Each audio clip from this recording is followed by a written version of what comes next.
kaeling rumingkang di bumi alam lamun kasasar lamtah nafsu nu mata kaduhung badan anu katempuhan.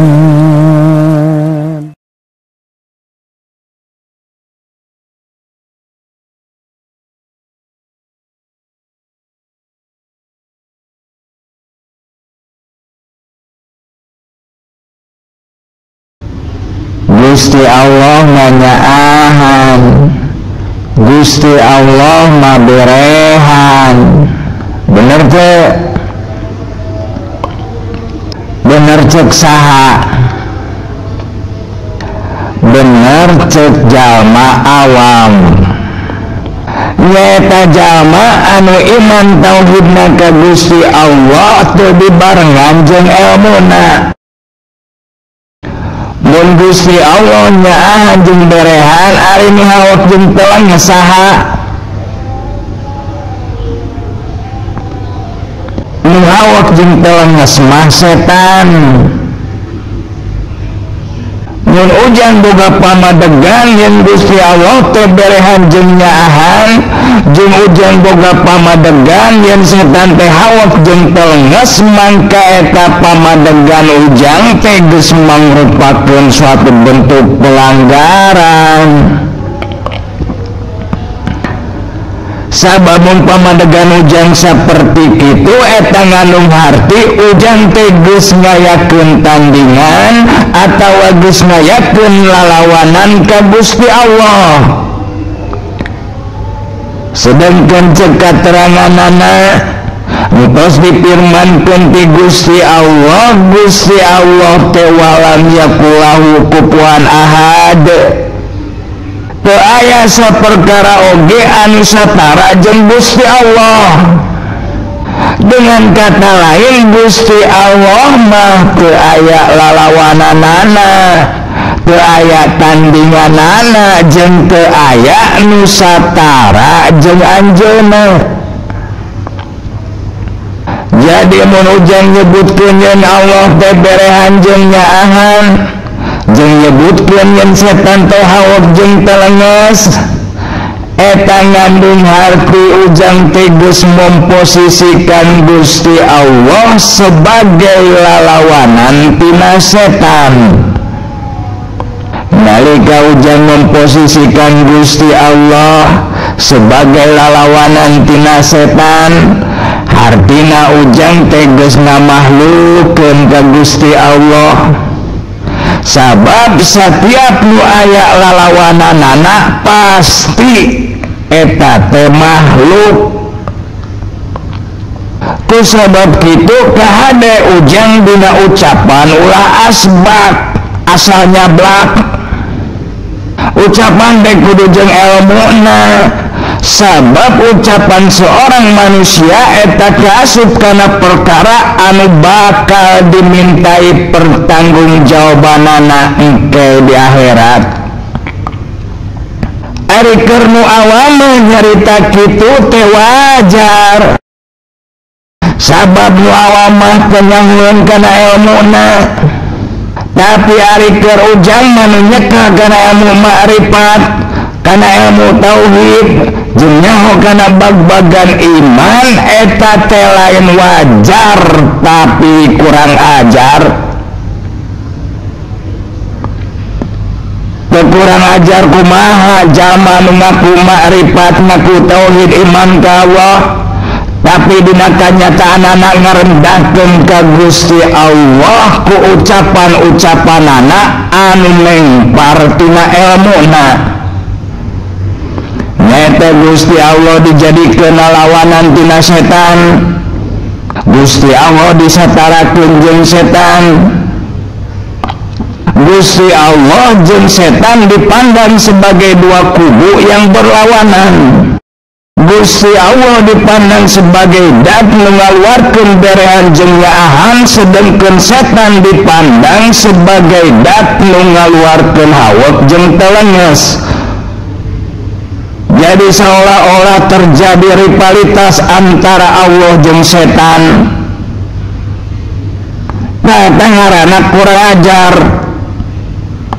Hartina ujang teh can lempeng dina pamadeganana khususnya dina persoalan perbahasaan.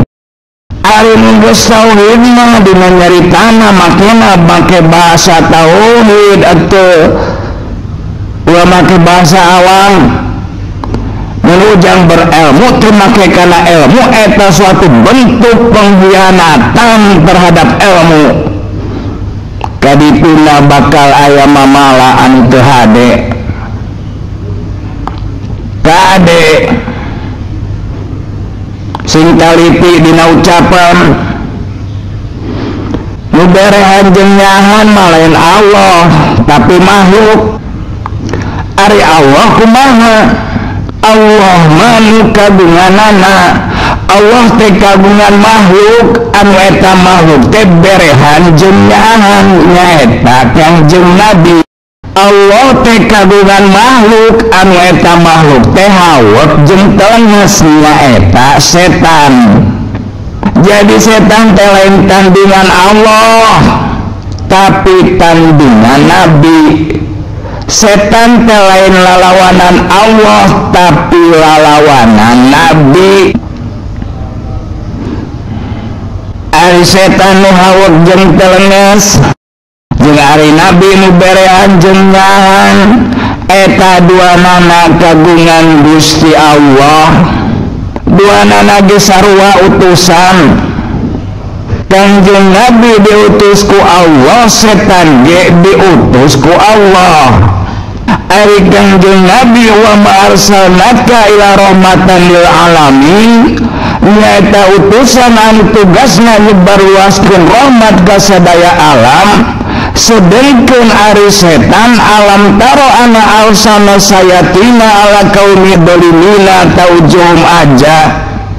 Nyaeta utusan anu tugasna nyebarluaskeun kajahatan ka jalma-jalma anu darolim.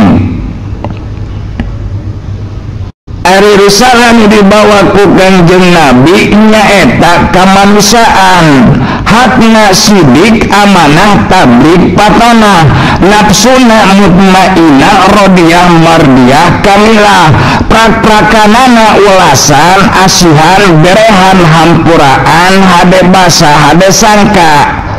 Kadituna DPDP handap asor hormat jeung muji ka sasama manusia, nulung kanu butuh nalang kanu susah ngajait kanu titeuleun ngahudangkeun kanu labuh. Kadituna deui nganteur kanu sieun nyangan kanu poekeun jeung mere ka saha wae anu daekeun. Sedengkeun ari nu dibawa ku setan nyaeta kaiblisan, hakna kidid hianat kitman biladah, nafsuna amarah lawamah sawiyah mulhamah, prak-prakanana geurehan cegekan cawadan hawet jeung telenges. Kadituna ngupat sinuat nyiksik melik ngacimaki iri dengki ujubria jeung takabur. Kadituna deui teu kaopan tepayaan getah sarupaten medik cap jahe mere gehese buntut kasiran tunggul dilarung catang dirumpak jeung ngahalalkeun sagala cara anu akhirna melengkung bekas nyalahan. Jadi ari Rasul eta lain tuduh ka jelemana tapi tuduh kana pranata. Ari pranata teh mun dicontohkeun dina pranata kahirupan urang ayeuna malir ibarat institusi. Ari institusi aya nu tangible aya nu intangible. Ari tangible teh artina nu katingali sacara kasat mata, contona saperti kapresidenan. Kapresidenan eta lain tuduh ka jelema tapi tuduh kana institusi kanagaraan dina sistem kapangkatan nu aya di negara demokrasi. Pangkatna disebut presiden. Ari jelema nama ganti-ganti kumaha ceuk pilihan rakyatna.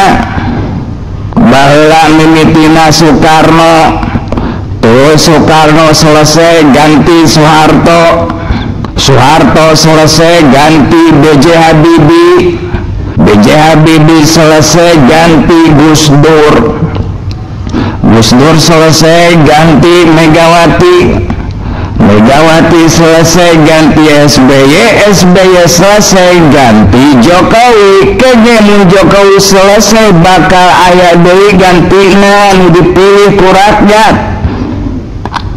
Selama NKRI berdiri, selama itulah Presiden Indonesia akan tetap ada. Sedangkan hari nu intensibel nyaeta anu teu kasat mata, anu teu katempo ku panon dohir, nyaeta anu mangrupakeun system of value, nyaeta sistem nilai. Contohna saperti karosulan. Ari karosulan mah aya dua sistem nilai, nyaeta nilai-nilai karohmatan jeung nilai-nilai kalaknatan.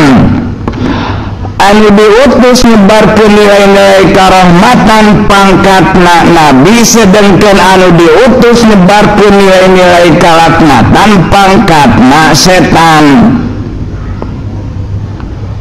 Itu kusabab tugas kanabian sudah berakhir, nyaeta ditutup ku junjunan orang sadaya ku Kangjeng Nabi Muhammad alaihi wassalatu wassalam. Maka tidak ada nabi setelah Kangjeng Nabi Muhammad alaihi wassalatu wassalam. Sok sanajan Kangjeng Nabi sudah selesai, tapi nilai-nilai karohmatanana mah terus berjalan. Nyaeta turun karena sistem nilai anu aya di bawah kenabian anu disebut ulama. Al ulama warasatul anbiya, ari ulama teh eta pewaris atawa penerusna para nabi atawa penerus kanabian.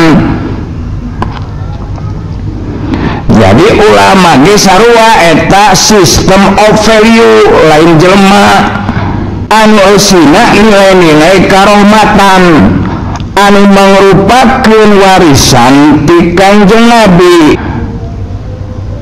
Matak moal aya ulama anu salah, mun aya anu salah mangka eta lain ulamana tapi jelemana. Gitu matak tong jelaskeun ka ulama, ada ulama mah wah nu salah. Mun ente nyalahkeun ulamana ente salah, berarti ente mengatakan sesuatu tidak berdasarkan ilmu. Eta sebagian urusan istilah-istilah anu kudu diperhatikeun jeung dikanyahokeun ku ujang supaya ujang teu gagal paham. Jadi kahade eta lisan jaga tina ucapan-ucapan anu nyatarakeun, tina ucapan-ucapan anu nyarupakeun Gusti Allah jeung makhlukna. Jadi setan teh lain lalawanan Gusti Allah, tapi lalawanan kamanusiaan.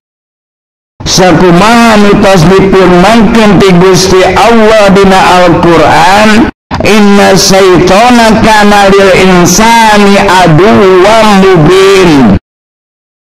Saestuna ari setan eta musuh manusia anu nyata. Ayeuna mun ditingali dina sudut pandang turunanana, numutkeun keterangan ti Sayyidina Umar bin Khattab radhiyallahu an, setan oge aya salapan. Muka hiji jalaitun, ari jalaitun nyaeta setan nu ayana di pasar. Tugasna ngagoda ka para pedagang supaya berbuat curang. Contoh kecuranganana seperti ngurangan timbangan, ngurangan kualitas barang ku cara dioplos antara nu alus jeung nu goreng. Contohna deui make kamusrikan seperti bantuan dukun untuk memenangkan persaingan jeung sajabana. Nu kadua wasin ayana di tempat musibah tugasna nyaeta ngagoda ka jalma-jalma anu kena ku musibah supaya aral subaha jeung ngarasula sehingga eta nu kena ku musibah hatena ngised tina kasobaran kana kaputus asaan jeung kana kasedihan anu berlebihan. Nu katilu awan ari awan ayana di lingkaran kekuasaan tugasna ngagoda ka jalma-jalma anu berpangkat ka jalma-jalma anu berjabatan saperti nu aya di pamerintahan nyaeta supaya berlaku hianat jeung berlaku tidak adil. Contoh perbuatanana seperti korupsi, kolusi, nepotisme, manipulasi, yang sajabana. Luka opat hapap ayana di pub. Ari pub tetepat dugem, baula mengarana diskotik, tadi tempat-tempat eta ayana. Nyata di tempat-tempat rusak dipakai minum-minuman keras jeung narkoba. Tugasna ngagoda manusia supaya marabok, supaya taleler, supaya giting. Waya di pinggiran jalan kelas-kelas bawah dituduh kenana kana oplosan, kana sabangsa mimpel, kanu murah-murah. Sedengkeun ka artis, ka pejabat, ka kelas menengah ke atas dituduh kenana kana Jack Daniel, kana wine, kana ganja, kana sabu-sabu jeung sajabana. Nu kalima murah ayana di dunia musik tugasna ngagoda ka para penyanyi jeung ka para musisi diantarana ngainspirasikeun ka para pencipta lagu, ka para penggubah musik untuk membuat lirik-lirik lagu jeung aransemen-aransemen musik anu ngabangkitkeun syahwat, anu ngabangkitkeun kemarahan jeung kebencian. Ngabangkitkeun syahwat akan membuat manusia terlena dan terbawa suasana sehingga lalai dan berbuat dosa. Anu ngabangkitkeun amarah dan kebencian kadituna menyebabkan manusia terprovokasi untuk berbuat anarki. Nu kagenep lakus ayana di kalangan pemuda dan pemudi tugasna ngagoda ke para pemuda jeung ka para pemudi supaya barobogohan kadituna supaya terjadi pergaulan bebas dan supaya terjadi perjinahan. Nu katujuh maksud ari maksud mah ayana di dunia media tugasna nyaeta ngagoda ka para pembuat berita untuk memproduksi dan menyebarkan kabar-kabar, informasi-informasi, isu-isu ke berbagai lini media anu osina berupa berita bohong, berupa fitnah, berupa propaganda, berupa doktrin-doktrin jeung sajabana, sehingga terjadi kekacauan informasi anu kadituna diantarana ngahasilkeun misleading. Nyaeta loba jalma anu dipimpin ku berita bohong untuk mengayakeun suatu tindakan tertentu. Contohna seperti bom bunuh diri eta hasil tina doktrin. Contohna seperti tawuran antar kampung eta tina hoak. Jeung sajabana. Nu kadalapan dasin nyaeta setan anu aya di imah tugasna ngagoda ka anggota keluarga anu tujuanana supaya terjadi karuksakan dina urusan keharmonisan rumah tangga. Kumaha carana supaya diantara anggota keluarga terjadi saling curiga, saling poyokan, saling maido, saling berdebat. Musa pelek digede-gedekeun, lain masalah dipermasalahkeun jeung sajabana, anu puncakna kadituna terjadi broken home, rumah tangga anu hancur berantakan. Terjadilah perceraian dan permusuhan anu tadina saling ulah, saling asih, saling rindu, saling cinta, ayeuna mah jadi saling benci, saling bermusuhan. Luka salapan walhan ayana di tempat-tempat ibadah tugasna ngagoda ka jama-jama anu aribadah kudi antarana ku kamang-mangan tujuanna nyaeta supaya ibadah naruksak jalurna diantarana melalui perkara-perkara ibadah seperti wudu sok aya nu mangmang dina wuduna wuduna teu cukup sakali sabab teu karasaan manehna mah asa aya nu kaliwat nya kitu deui nu sarolat contohna salat lohor aya nu 3 rakaat aya nu 5 rakaat sabab hatena ragu-ragu cek dina rarasaanana mah asa karek 3 rakaat padahal geus 4 rakaat. Kadituna nyaeta kana perdebatan rek salat tarawih debat antara nu 11 jeung 23 rek salat subuh debat antara nu kunut jeung nu teu kunut jeung saterusna anu tungtungna jeung papada Islam sorangan hirupna terukun jeung teu akur